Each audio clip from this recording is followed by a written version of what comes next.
Bill, thank you so much for joining me today. Yeah, no problem. So, we're just gonna take you through your story. Okay. Just like with every guest, from very basically beginning to end, where you're from, and then we'll get after that into how all this became wherever it came from. All right. And then we're gonna turn it back to the audience, talk about if they wanted to do something like this, own their own place, make their own beer. Yeah. What are some of the things they need to do? Okay. And so we'll start off with, I like to do a warm-up question as well. Okay. So my warm-up question today is, what's your favorite beer? That is like the hardest question you could ask me. It really depends on a variety of things like mood, situation, weather.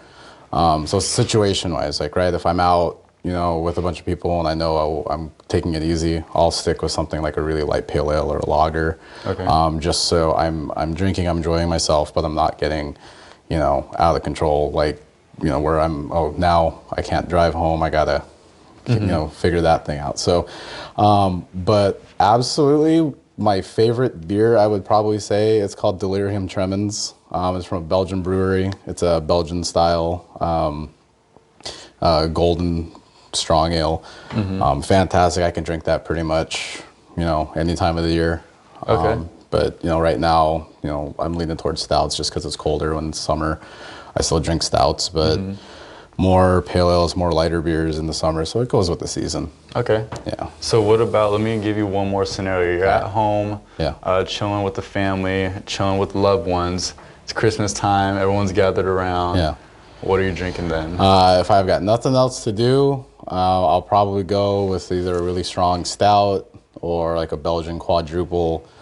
Something that I don't have to drink too quickly, that benefits from taking it slow, taking it easy, warming up over time and changing flavors. I really like complex beers. So, that kind of thing really appeals to me when I'm just at home relaxing. Okay. Well, that was really interesting. So before we officially begin once again, I'm gonna sound pretty brand new at this. Okay. I mean, I'm 20 years old. So just try to explain it as best to me as you possibly can. I mean, you're basically an expert anyway, so. I pretend to be. Yeah, so I pretend to be an expert at this all the time, so it's okay.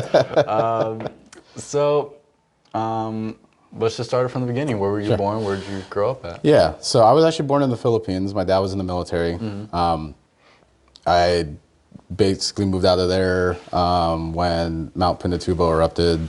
We moved to California. My dad was stationed in Lemoore. I did all my elementary school out on the base. So I went to Neutron, went to Acres.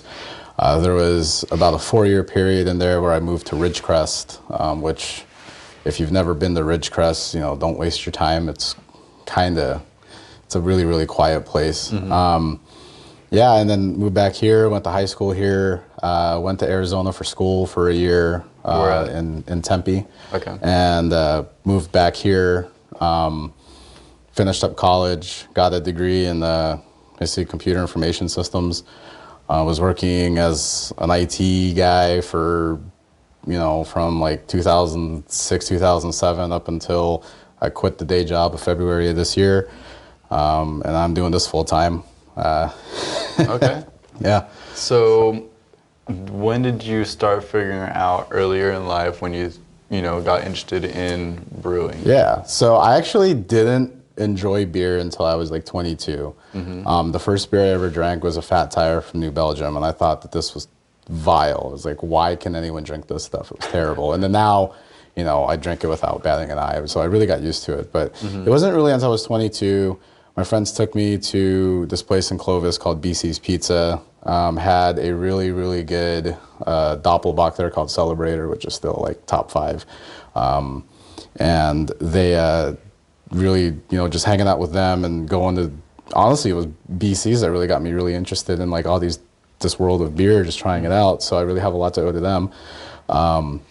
But I was living with a couple friends of mine up in Fresno. We were all working up there. And one of my friend's brother-in-laws was upgrading his brewing system, gave him all of his old equipment, and we started brewing at the house. And that really got the bug, in me, like, hey, we can make our own beer. We started out with kits. We were just getting boxes every month with, pre-portioned ingredients and instructions on how to make a clone of a popular beer. And that's what we basically did for a while. And then I got a job consulting, and I was working from home. And basically, I was just doing a lot of management with my clients. So, we would do a lot of preventive maintenance, a lot of backup strategies, and I was just basically at the point where I'm monitoring my clients, making sure everything's working. Not a whole lot of hands-on stuff, just because everything works so well, and we trained, on-site contacts to handle most of the remedial work, just the basic, turn the computer off and on again kind of stuff. So that left me with a lot of downtime. So when I was doing that, I wasn't living with my friends anymore. I had a lot of time on my hands, and I said, hey, I'm going to start brewing my own beer. Bought a tamale steamer from, I think it was Foods Co. actually in Hanford. I bought this little rinky-dink tamale steamer. It was making little 5-gallon batches of beer with that. Once again, doing the kits, and then it kind of, just like any other hobby that I have, anyone that knows me will tell you that whenever I get into something, I get really into it. Started doing research, going online, talking with other home brewers, going on, Discord servers and online forums, reading a lot of books, finding out how to make my own recipes. And the money pit started getting deeper, buying new equipment, getting new processes. And eventually I took over half the garage with my equipment, was brewing at night after work and all that. And eventually my buddy, his name is Kyle, fittingly his last name is Brown, and it was a brown ale that I had given him. He said, hey, you can sell this. This is, a really good example of a brown ale. And, that got into my brain, and I told my girlfriend, who's now my fiance, I told her, hey, Kyle thinks we should sell this. And she goes, well, figure out how to sell beer. And so I started getting into that rabbit hole and researching the laws and legalities. And 2014, we got all the paperwork submitted to federal, state, and then we found a building to use as our commercial brewery, signed a lease on that, got all approved. We went to the city, had a little hearing with the planning department, or the planning commission, and they approved us. And in 2015, we put our first bottles of beer out on sale. It was a brown ale, a Belgian white, and a West Coast pale ale. Put those out on the shelves at the Valero over on 19th and 198, and the Best Buy Market in Lemoore, Hanford, and Visalia. And we were doing that for a while, and then we got into Save Mart in Lemoore, and then we got into Total Wine when they opened up in Fresno, and then we were selling some kegs at some random places, notably Peeves Public House and Fulton Mall, which doesn't exist anymore, unfortunately. And everything was cruising right along. We were doing maybe 8 to 10 brew fests a year, getting our name out there. That was our primary source of advertising, was just handing out free beer at these brew fests, basically. And over the years, we had people come up to us and say, hey, do you have a tap room? It's like, no, you got to buy our bottles. And we had so many people asking us about a tap room that we figured, hey, if half the people that ask actually show up to this place, we would be fine. So luckily, about 2 years ago, we bought this building, which used to be the Ramblin' Rose Florist, which is now next door. Took us a little over a year to get it renovated and converted over from a retail shop to a brewery. And opened our doors in September 2018. It's been a little over a year, and we haven't, regretted a single thing ever since. So it's been a wild ride. Awesome. So has it always been called Bird Street from the very beginning? Yeah. Okay, where'd that name come from? So my last name's Wren. I like the bird. We were originally going to call it Wrenway Brewing, like a play on the word runway, since we have the military base so close to us. And we had a logo of a bird taking off from a runway. We kind of weren't really feeling the name but we liked the logo, so it looked like a bird flying over a street, so it just ended up being Bird Street. And it just so happens that I decided, like a year later, I'm like, I don't like this logo, so we changed it to the street signs that we have now. Yeah.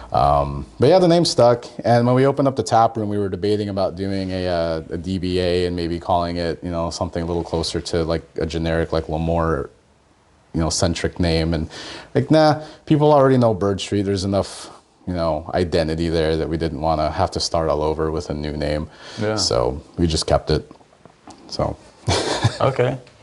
Okay, so how long approximately did it take you to, from the very point that you purchased this or leased this? Yeah.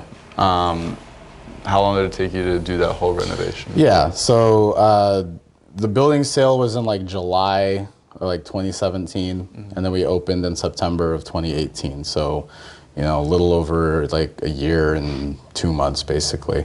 Okay. And the renovations were pretty extensive. We had a restroom which was the size of a pantry. So obviously that wouldn't fly with, Right. accessibility and all that. So we had to find a contractor to get us that was willing to do the work here. This building, the prior owners and all the lease paperwork, the year of construction on this building was a total estimate. So I think it was like 1930s. So with that in mind, all these contractors would come in, see how old the building was, and go, we don't want to touch your plumbing because they think it's all cast iron, and they'd have to, basically redo everything. And luckily, we found a contractor willing to take the chance, and that took longer than pretty much anything. And it was tough because we had to get that all squared away before the city would even, take our plans and everything into consideration. So when we finally got a contractor to take on the restroom project, we were able to submit our plans. Plan check took a little over 2 months. The city kept saying, they've never had a brewery before. They had to do their diligence and all of that. We had another hearing with the planning commission to approve us for this. That went by like super quick. But yeah, we had a whole lot of different tile. We still have a little mismatched tile in here, but it used to be like 4 different styles of tile. So the tile in the front of the building is all stuff that's been here before, and the tile in the back of the building stuff that we laid down. I built all the bars, the tables. The only thing I didn't build was the chairs. Had to rewire most of the building. We had to replace all the lights with LEDs. We had to put in an exhaust system for the brewery. We built out the cold room. So behind this is the taps. Behind that is about an 8-foot wide by about 25-foot deep. No, I'm sorry, 25 foot's the whole thing. It's about 15 feet deep cold room that we had to build ourselves. And then we have another cold room in the very back of the building that we use as a fermentation chamber. That usually stays around 60 degrees, and the serving one stays about 35 degrees. Luckily, most of that was already built from the flower shop's use, but we still had to, up the insulation and everything to hold it at a lower temperature. And yeah, that was the year. It was rough. There was so much stuff. Like every time we take something down, we'd find something else that we needed to fix. Yeah.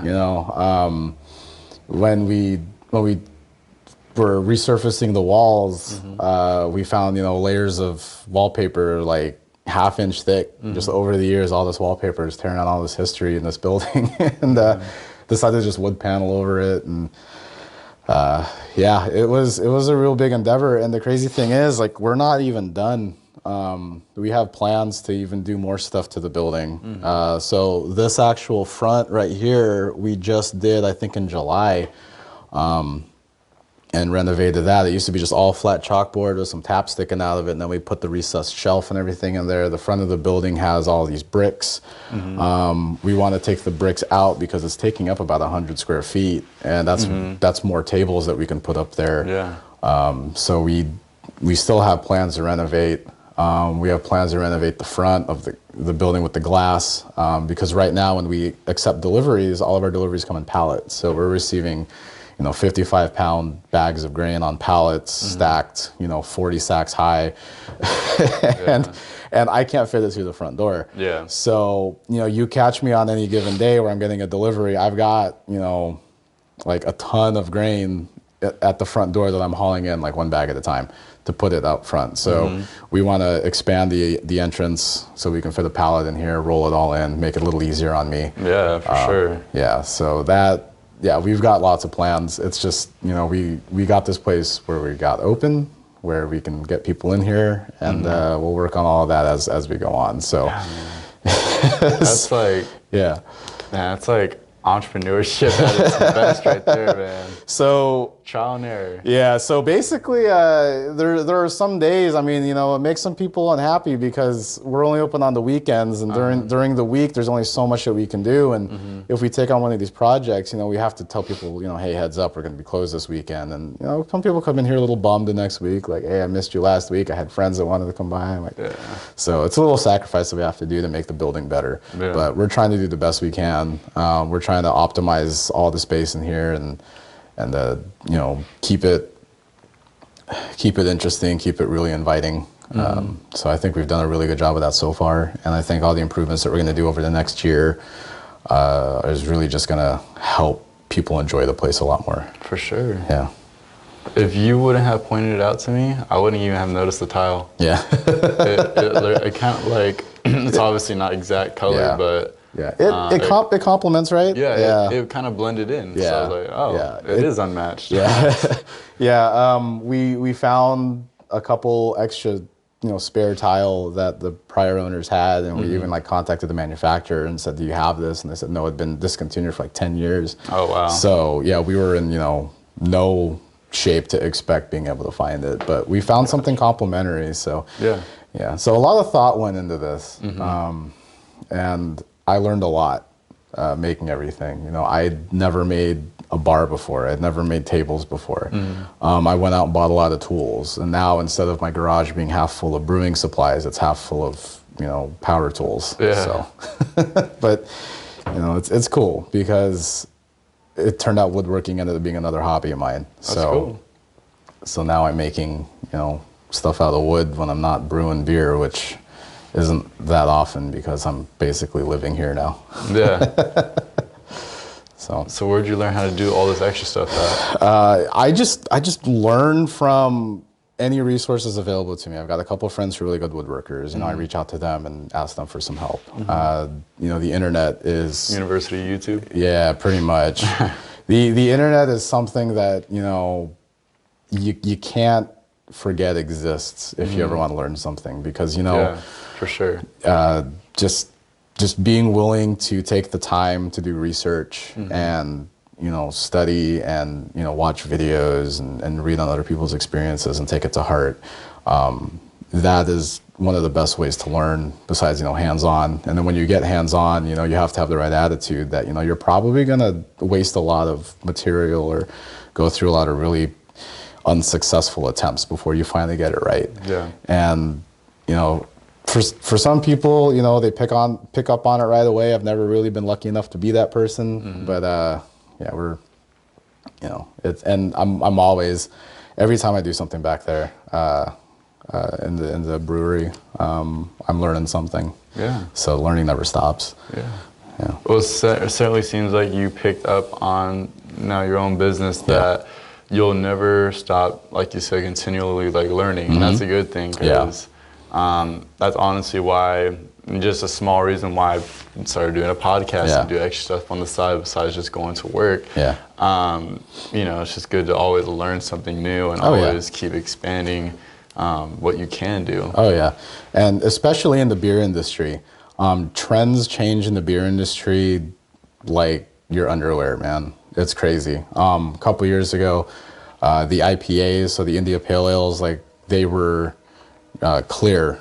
You could see through them. They were really, really hoppy and bitter. You're drinking them and it's like you're chewing on pine needles and lawn clippings, and it's super bitter, super pungent, really piney, citrus, grapefruit, those types of flavors.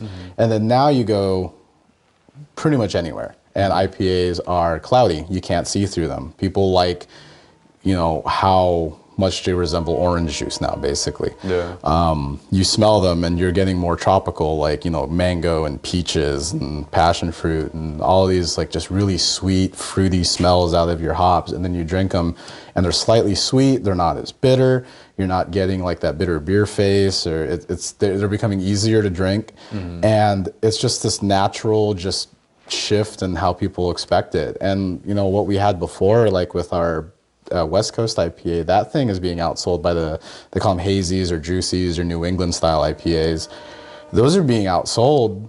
We still make the West Coast because it's still near and dear to me and I still like them. Yeah. But, you know, we've got to shift to what the market likes. And, you know, of course. Just this last week, we introduced what's called a milkshake IPA, which is basically that juicy, like fruit bomb kind of IPA with, you know, milk, sugar, and vanilla to make it even sweeter. And that's the kind of stuff that, you know, people are looking for. And then with the resurgence of sour beers, and that sour beer process is an entirely separate thing. Like you can know how to make regular, you know, beers like ales and lagers all you want, but then when you get to sour beers, there's a whole other process involved that you have to learn.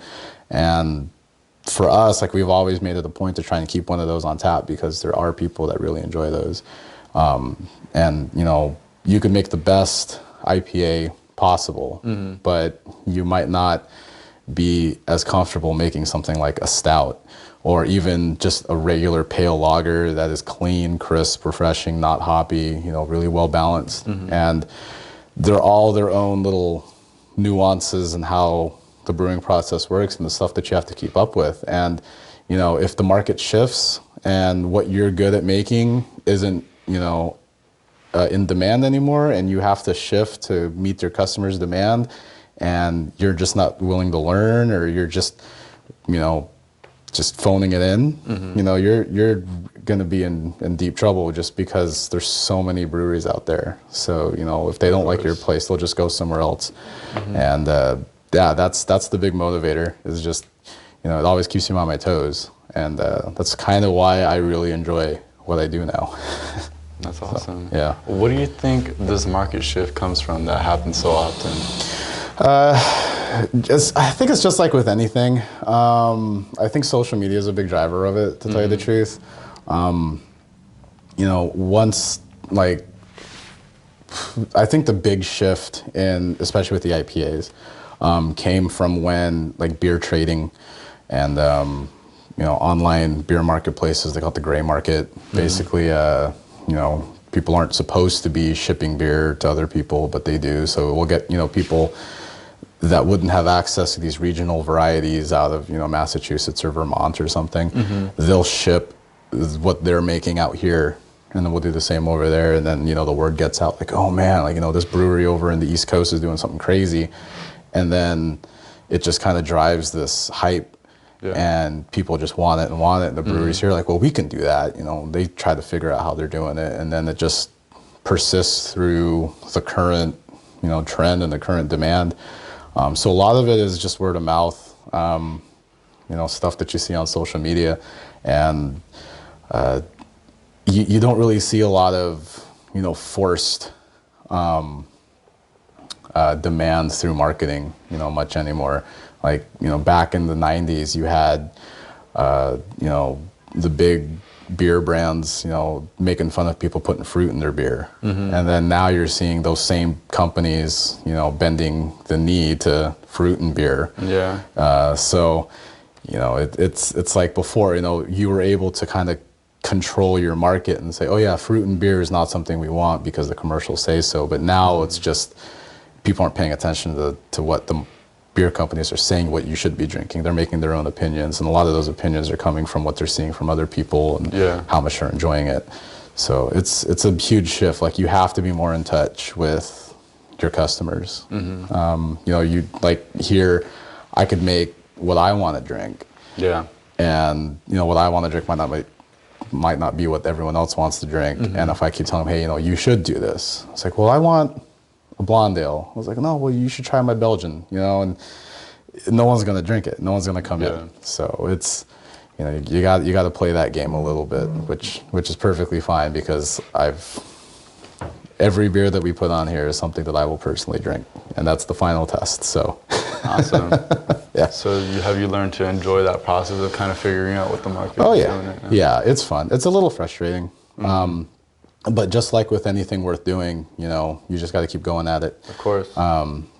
Like I was stubborn with the whole milkshake trend, and it's kind of funny because like even within the communities, like some people think that milkshakes are just like jumping the shark or something ridiculous, and there's other people that are like, you know, this is really cool. I really like these. They're really fun.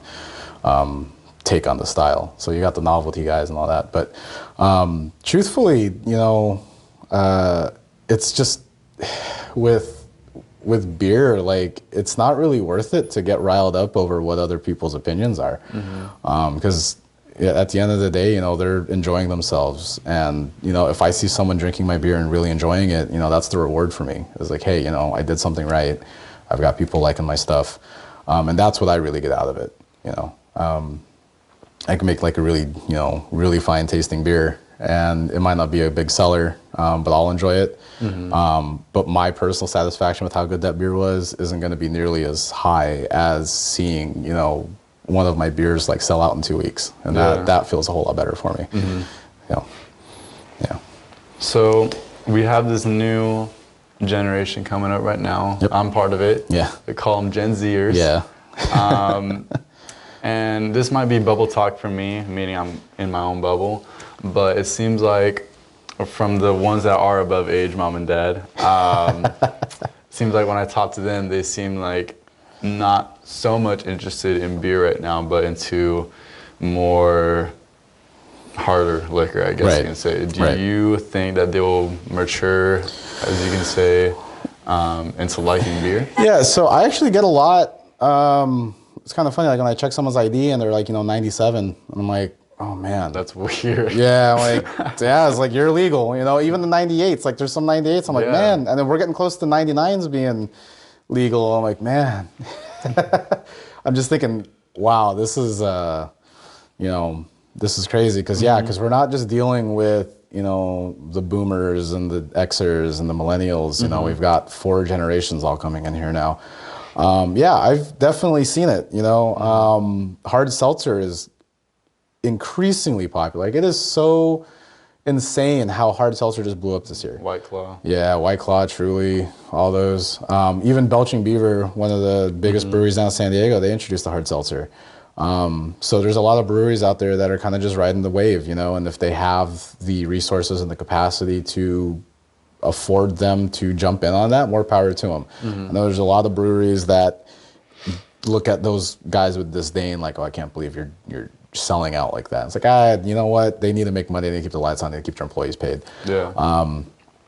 So with that, what I'm getting back to the original question is, I see a lot of people that are in that, you know, that generation coming in here and enjoying themselves, and they're telling their friends about it. And we'll have a lot of people that come in here and say, you know, oh, you know, my friend or my brother or something told me about this place, but we don't really drink a lot of beer. But the one beautiful thing about beer is that it's not, you know, like rigid in its styling. There's so many different beers out there, and what I always tell people is, you know, you say you don't like beer, but the real thing is that you just haven't found one, you know, you haven't found the right beer yet. And we're always rotating beers out. When we started the tap room last September, I had like 9 beers that I sold. It was like 4 regulars and 4 seasonals and like another one.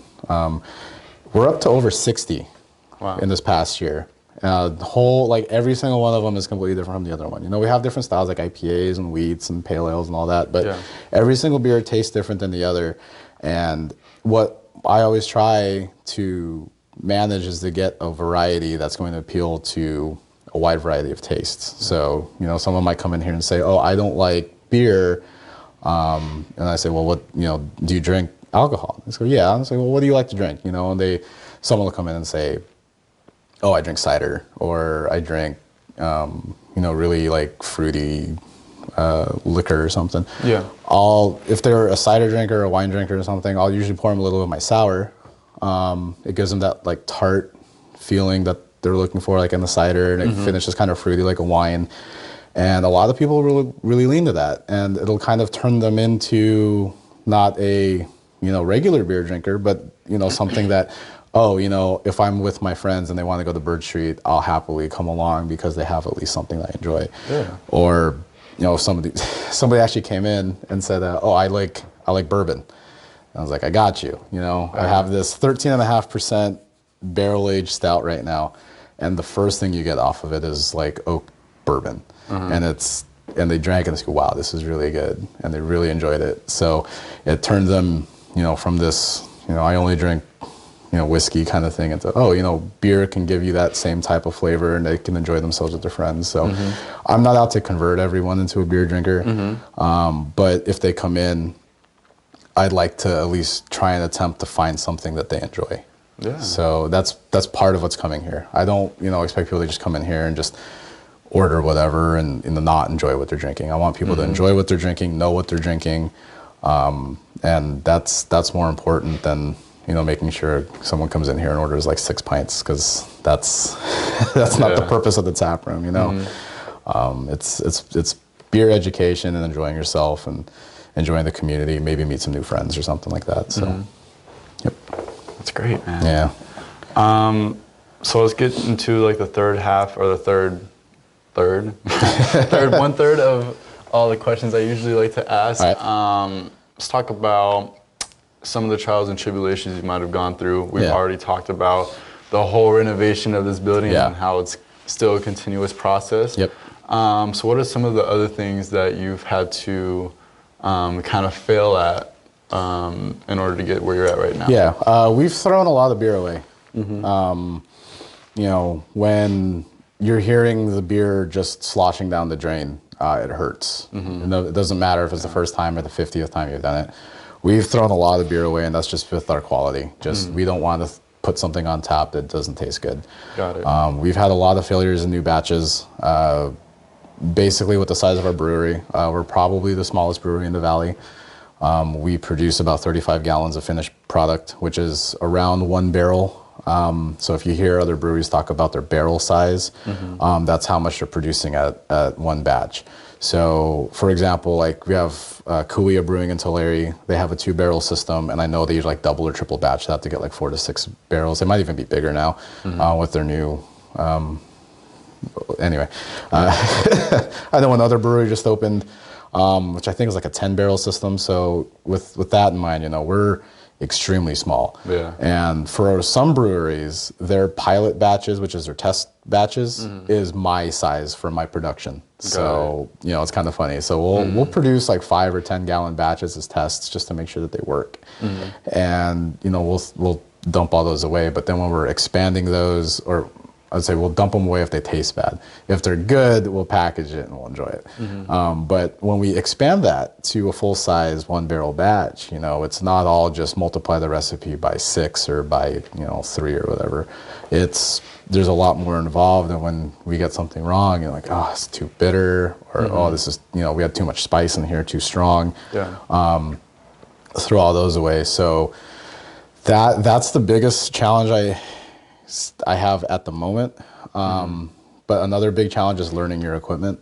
When we were first brewing, I was using natural gas. So we had 3 big burners, 3 big kettles, just firing up like 300,000 BTU burners. It sounded like jet engines going off with how these things were burning. It was crazy. So now we're all electric. And when we transitioned into electric, the entire thing changed. Efficiency is like how good are you at pulling the sugars out of the grain, and the sugar is what gives you your alcohol. So, if you have a lower efficiency, you have to use more grain to hit your target alcohol content. When we were first doing the electric batches, my efficiency was just terrible.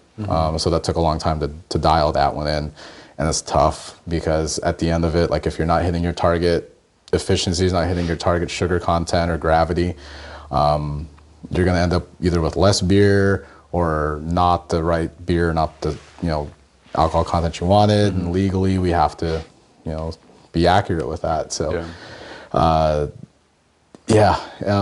I told you before, I'm learning every day. So like every batch that I do, there's always something that will go wrong. It's like, Murphy's Law is in full effect. We use cacao nibs in a stout, and I didn't bag up the cacao nibs in the boiler, and they got sucked through the pump and clogged. So that was fun. We had a pump that seized. I didn't notice it in time when it burned out the motor. Just regular old brewery stuff. We had a ruptured hose one time. That was great. The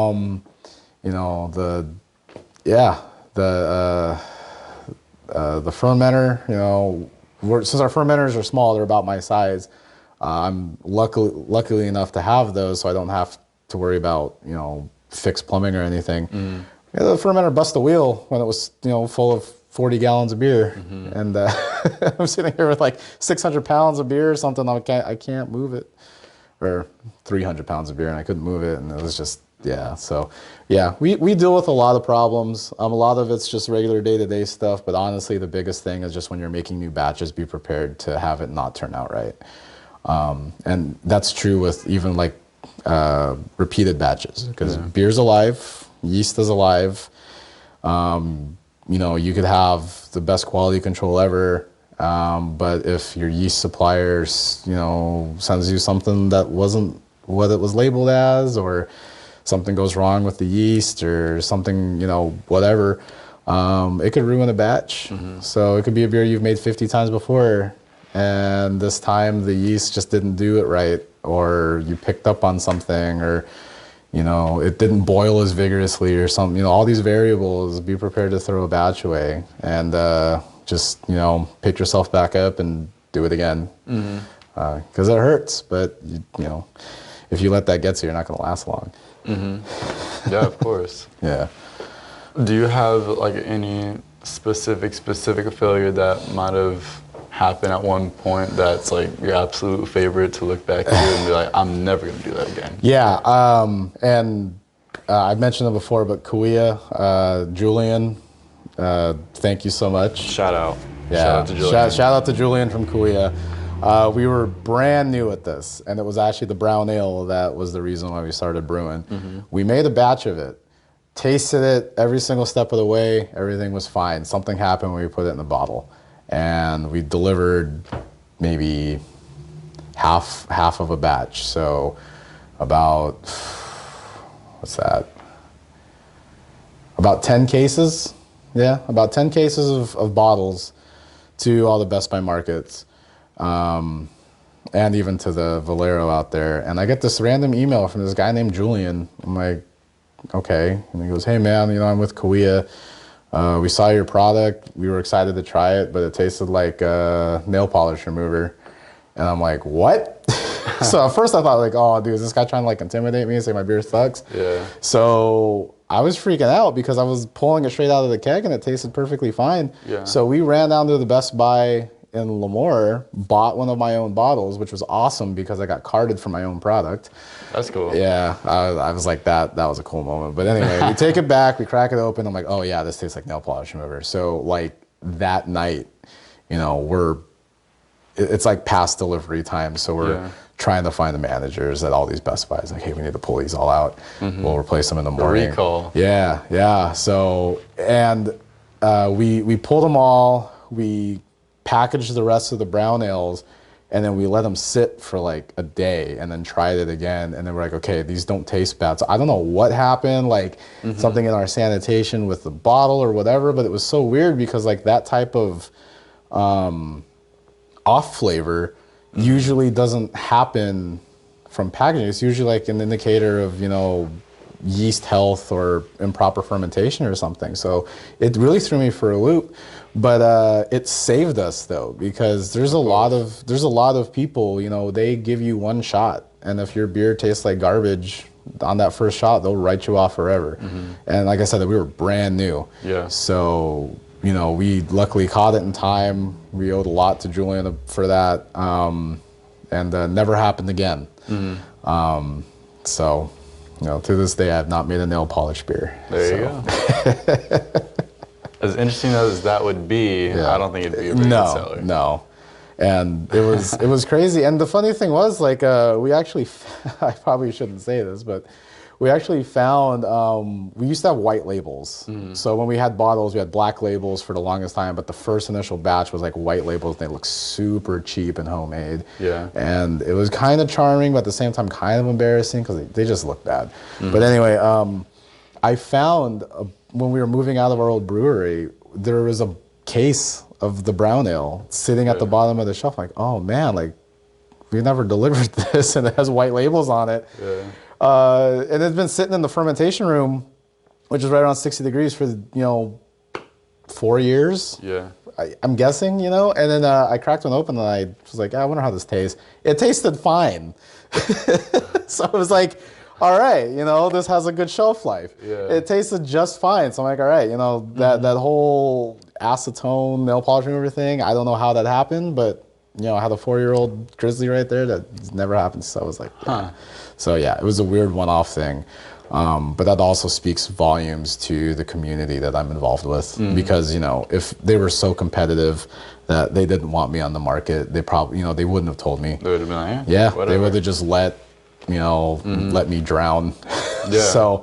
So that's what's always cool. Like when that happened, I started realizing, even though we're all in competition with each other, it is kind of a community. Of course. And we're not above helping each other out. And that happens a lot. Like we'll all rib on each other, we'll all make fun of each other, but at the end of the day, like you reach out to another brewer, you want to extend a hand and help them out. Yeah. So, man, that's like what this podcast is about. Not only within your community in the town, but your community as in the career path that you chose, in this case, brewing. Yeah.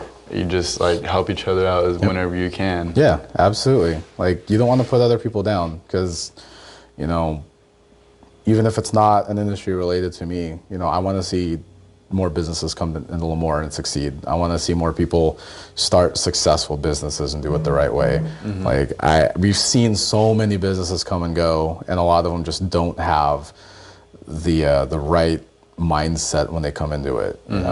We see a lot of people with a good product with bad business sense. Yeah. And you're only going to survive so far on how good your product is. If you can't consistently put that out and have people coming in and buying it, or if people just don't have the trust in you to have consistent hours, or have a consistent product, or have availability of your product, that's gonna hurt you. And like I've seen that a lot. And we always try to help people as much as we can, any way that we can. So, because we expect them to do the same for us, So, yeah, we try to have a good camaraderie with a lot of the people around here. I know Tim sends a lot of people my way. I send a lot of people over to Tim. I send a lot of people over to the escape room down the street. Oh, yeah.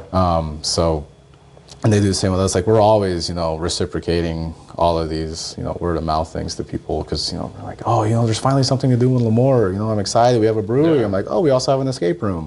That kind of thing. So, but yeah, it's definitely kind of its own little family, especially in a community as small as this. Like you don't want to, be the angry neighbor that no one wants to talk to. Not at all. Yeah. Yeah. Or else that's just what you become known as. Yeah. Like, oh, there's angry Steve or something. Yeah. It's like, oh, Bird Street. Yeah, those guys are jerks. Yeah. So, I know I've personally done stuff with the city where I've kind of raised the fit, but it's all in the perspective of trying to improve things. Yeah. I see issues, just with some of the stuff going on, and I reach out to them, and I take it seriously, because it affects not just me but all the other businesses around. And some people kind of have that attitude. It was like, yeah, well, that's just how the city's been doing it for years. I'm like, well, maybe it's time we try to fix that. And if I have to be the guy that has to be the loudest voice in the room and whine about it a little bit, sure, why not? But I won't do that to like our other businesses. Like I'll always take everyone's best interest in the heart and not make anybody mad. But, and I think that's the right attitude. And for the most part, that's what we have in Lemoore. It's a whole lot of people just trying to get people here and have interesting, products and services to offer. Yeah. Yeah. So what about for the new person starting off what you were not too long ago. Yeah. What are some wise words you can give to them? Sorry, say that again? What are some wise words you can give to them as if they're starting off? Okay. And they want to become, have something like this. Yeah, so if you're looking at starting your own business, whether it's here, I can't speak too much for Hanford because I haven't actually dealt with the city, but I have talked with people who have, like with, Hop Forge, the brewery over there, and some other businesses that have started over there. The big thing is do your research. And that doesn't just mean your business. That means laws, regulations, zoning requirements. So look at what type of business you want to start, and then look at the zoning that's available to you. If you have a business that falls within predefined zoning, it's going to go a lot easier. But if you don't, more than likely you're going to need a conditional use permit, which is what we had to get. And that is why we had to go to the planning commission and have a hearing to have them approve it. And there are fees involved with that. The fees are steep, so you have to budget for that. When you get past that point and you get a building that really appeals to you, take a look at accessibility laws. ADA in California is super strict. Like, the federal laws are really strict, but California takes it to another level. You want to make sure that you have a good understanding of that, and make sure that the building that you have is appropriate for your business, appropriate for the amount of people you expect to have in there, and appropriate for accessibility. If not, try to see if you can work with the landlord, if you're leasing the building, to share costs or do some tenant improvements on your behalf to get them up to code. When you get your building in, or when you get in your building and get your business going, make sure you're ready for long nights, not sleeping a lot, doing a lot of paperwork, keeping your books balanced, because there's nothing worse with having to pay rent at the end of the month and not having the money to do it.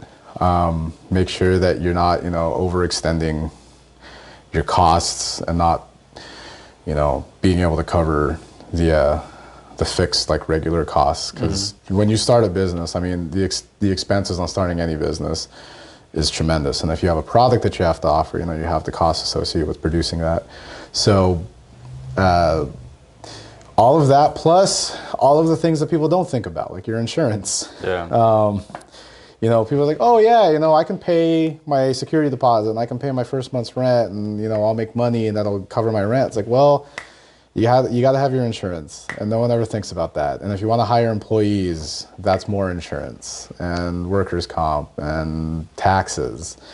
And people ask me, why haven't I hired an employee yet? And it's like, truthfully, we're still in that growth mode. Yeah. I just bought 2 new fermenters and some new equipment, which was a big chunk of change. And it's like, if we had employees, it kind of sounds messed up saying this, but like, if we had employees, we wouldn't be able to buy that new equipment. But that new equipment is going to allow us to produce more and better beer and make more money and more product, which will then allow us to produce, or allow a larger income in theory, which will then be used to hire employees.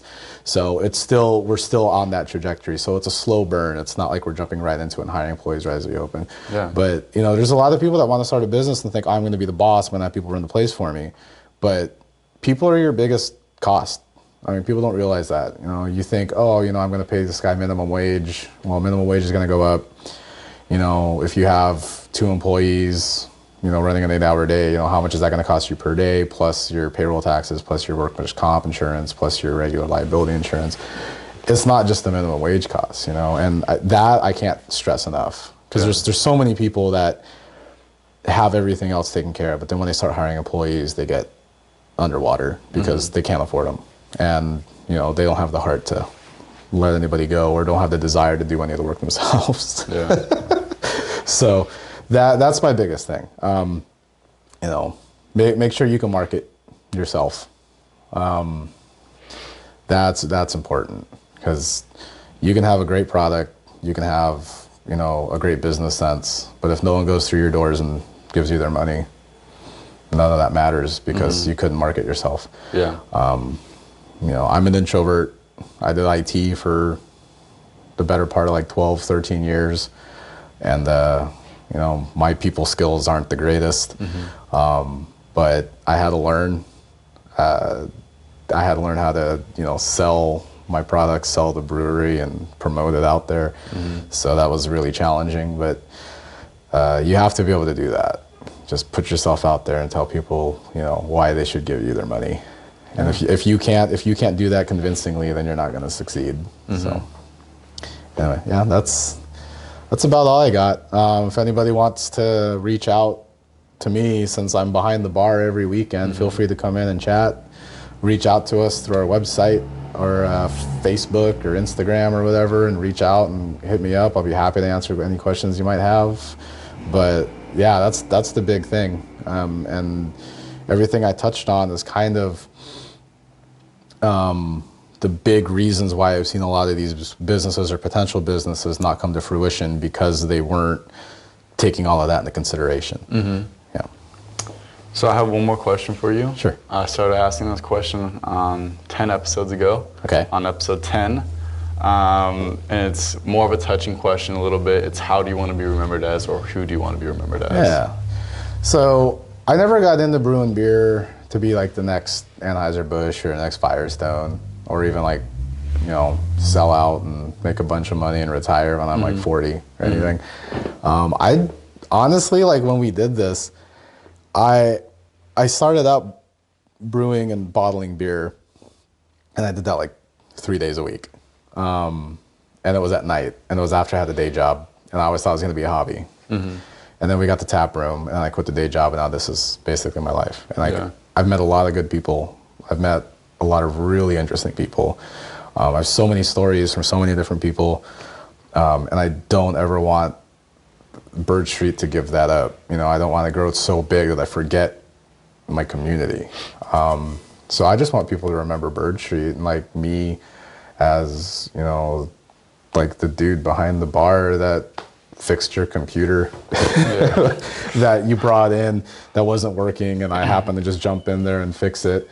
Or, you know, the guy that plays a lot of classic rock vinyl, or you bring in your stuff when we talk about music. The guy that told you way too much that you ever wanted to know about beer.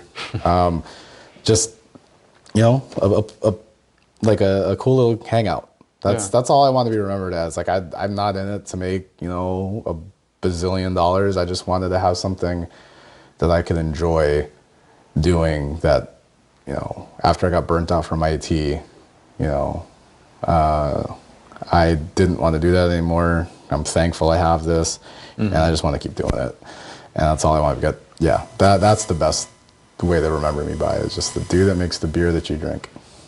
That's awesome. Well, Phil, do you want to shout out the Bird Street Instagram? Is it just Bird Street? Yeah, it's just Bird Street Beer for Instagram. You know, search us up, Bird Street Brewing, on Facebook. It's at birdstreetbrewing.com for our website, which hasn't been updated in almost a year. So I apologize, which is kind of funny because it says that our current seasonal is a stout. So it's kind of relevant again. But I was doing a little blog on there for a while, and then I haven't had time. Got you. Yeah, so check us out. We're open on downtown Lemoore, right across from Wells Fargo. We're open from Thursday 5 to 10, Friday and Saturday 3 to 10. And until the end of football season, we'll be open until 8 p.m. or 1 p.m. to 8 p.m. on Sundays. After football season, downtown's pretty much dead, so we'll probably join them. But we might open up on Wednesdays. That's still up in the air. Check us out on Untapped.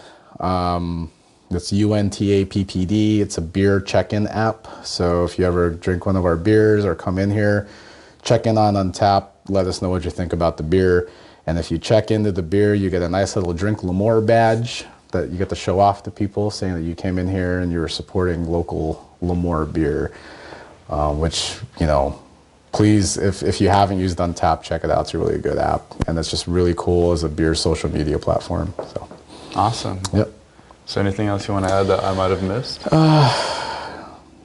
I can't think of much. Awesome. Except if you come in here 1 week and then you come in like 3 weeks later, don't be surprised if the menus change, because I'm always making something weird and different, and it's always an adventure. So, yeah. All right, well, thank you so much, Yeah. Phil. Thank you. I can't wait to start coming in when I'm 21 and, starting September. Yeah, there you go.